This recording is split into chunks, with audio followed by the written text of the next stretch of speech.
दोस्तों, जैसे कि आप सभी जानते हैं कि कई सालों से अजय देवगन पान मसाला का ऐड करते आ रहे हैं और उस पान मसाले को खाते ही देवगन साहब की जुबां केसरी हो जाती है। जुबां केसरी। एक जमाने में बहुत सारी कंपनियों का गुटखा बिका करता था और सबसे फेमस था माणिकचंद, लेकिन फिर सरकार ने इन पर प्रतिबंध लगा दिया और इनकी बिक्री बंद हो गई। आपको पता ही है कि अपने देश में जुगाड़ी लोग हैं, कोई ना कोई जुगाड़ निकाल ही लेते हैं। तो पान मसाला वालों ने एक दूसरा तरीका ढूंढा जिससे वो इलीगल तंबाकू को लीगल तरीके से बेच सकते हैं। और उन्होंने कहा कि हम तो तंबाकू बेच ही नहीं रहे, हम तो मसाला बेच रहे हैं, इलायची बेच रहे हैं, बात खत्म। अब इलीगल काम को लीगल तरीके से करने के लिए जाहिर सी बात है कुछ ना कुछ तो तोड़ पानी हुआ ही होगा। और इसके बाद पान मसाला सभी जगह धड़ल्ले से लीगली बिकने लगा और देवगन साहब करोड़ों कमाने लगे। जाहिर सी बात है आहिस्ता आहिस्ता कंपनी बहुत बड़ी हो गई, कंपनी के पास बहुत पैसे आ गए।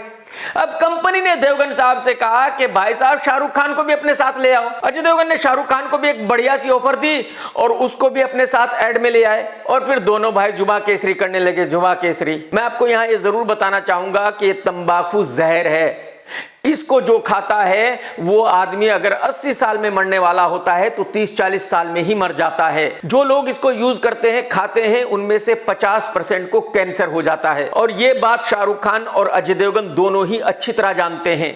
वो इस पान मसाला का ऐड तो करते हैं लेकिन खुद नहीं खाते, खाली पब्लिक को बेवकूफ बनाते हैं और पब्लिक को कहते हैं कि आप खाओ। और लोग बेचारे इनका ऐड देखकर इनकी बात मानकर खाते भी हैं और मरते भी हैं। इससे ये एक बार फिर साबित हो जाता है कि इनको पब्लिक से कोई लेना देना नहीं है। पब्लिक जिए या मरे, इनको सिर्फ पैसों से मतलब है। इनको पैसे चाहिए, आप इनको पैसे दे दो, इनसे कुछ भी करा लो। अब कमाल यह है कि इस एडवर्टाइजमेंट में अक्षय कुमार भी आ गया है। वही अक्षय कुमार जिसका सरकारी ऐड हर फिल्म के शुरू होने से पहले दिखाया जाता है।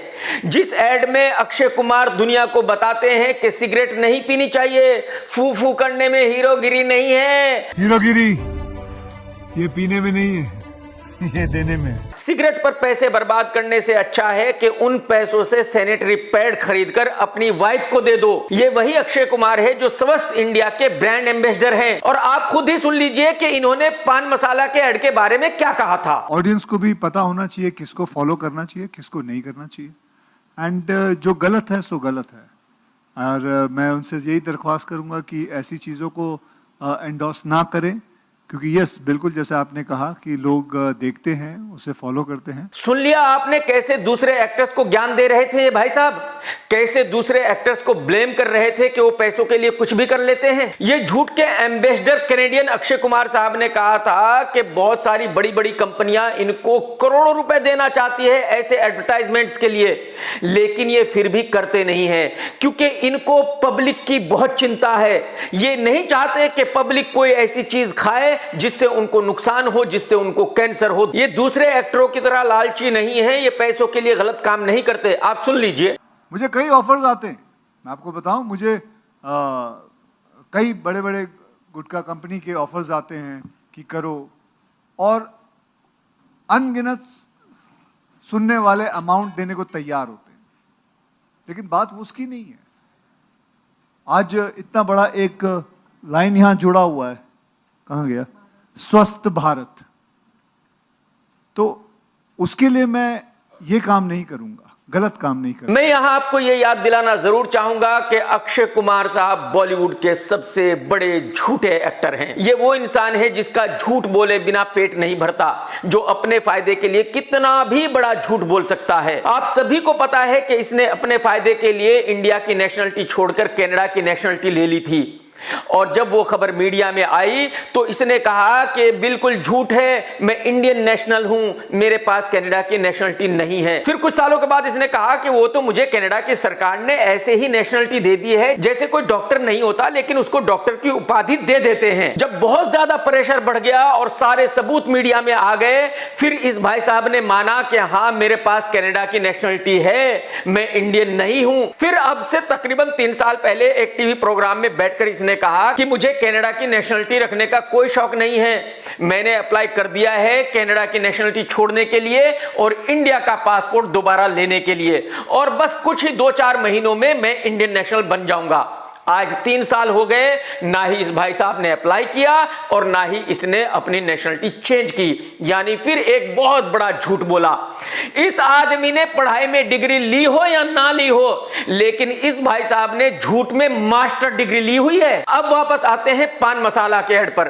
तो अब समझने की कोशिश करते हैं कि अक्षय कुमार इस ऐड में कैसे आया होगा, अजय देवगन ने यह प्रोजेक्ट कैसे बनाया होगा। कंपनी ने अजय से कहा होगा कि भाई साहब आप SRK को तो ले आए हो, अब जरा अक्षय कुमार को भी ले आओ। अजय ने कहा कि भाई साहब ये 21 सरकारी आदमी है, आपको पता ही है कि जाकर प्रधानमंत्री मोदी जी का इंटरव्यू करता है और उनसे पूछता है कि मोदी जी आप आम काट कर खाते हो या चूस कर खाते हो। तो भाई साहब ये सरकारी आदमी छोटे मोटे पैसों में नहीं मानेगा, ये लंबे पैसे मांगेगा।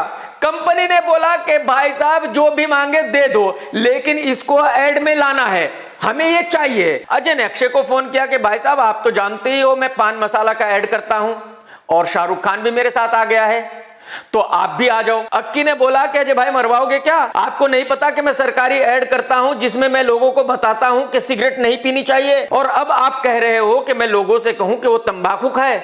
अरे भाई साहब माफ कर दो, मरवाओ मत यार। अजय ने बोला कि अक्की भाई मैं तो सिर्फ आपसे पूछ रहा था क्योंकि मुझे कंपनी ने एक बढ़िया सा ऑफर दिया था। कंपनी ने मुझे कहा था कि भाई अगर अक्की भाई इस ऐड में आते हैं तो हम 100 देंगे। तो देख लो भाई साहब, आपकी मर्जी है, आना है तो आ जाओ, नहीं आना है तो आपकी मर्जी। आप एक फिल्म की शूटिंग करते हैं 50-60 दिन, कितने मिलते हैं 125-30, यहां आपको 2 दिन की शूटिंग में सीधा 100 मिल रहा है।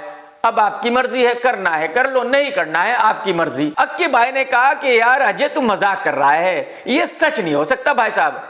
अजय ने कहा कि भाई साहब मैं किसी के साथ मजाक नहीं करता, आपको पता है कि मैं सीरियस आदमी हूं, जो सीरियस बात होती है मैं वही करता हूं। मुझे ये कंपनी ने ऑफर दिया है इसलिए मैंने आपसे कहा है, अब आपकी मर्जी है, करना है तो बताओ। अक्की ने बोला तो भाई साहब डन है, ये बता शूटिंग कब करनी है। अजय ने फिर एक बार पूछा कि पक्का है ना।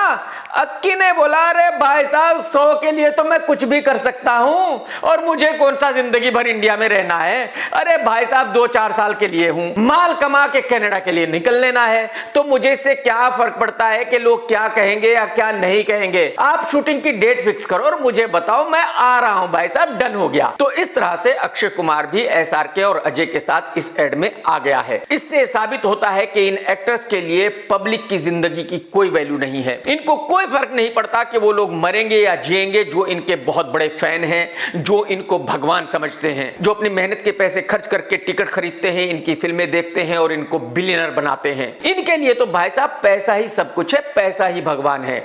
टेक केयर दोस्तों, जय हिंद, वंदे मातरम, सत्यमेव जयते। दोस्तों अगर आपको मेरा ये वीडियो पसंद आया है तो लाइक जरूर करो और शेयर जरूर करो, और भाई साहब चैनल सब्सक्राइब कर लो यार, कितनी बार बोल चुका हूं चैनल सब्सक्राइब कर लो। अरे घंटी दबा दो दोस्त, घंटी नहीं दबाओगे तो नोटिफिकेशन नहीं मिलेगा।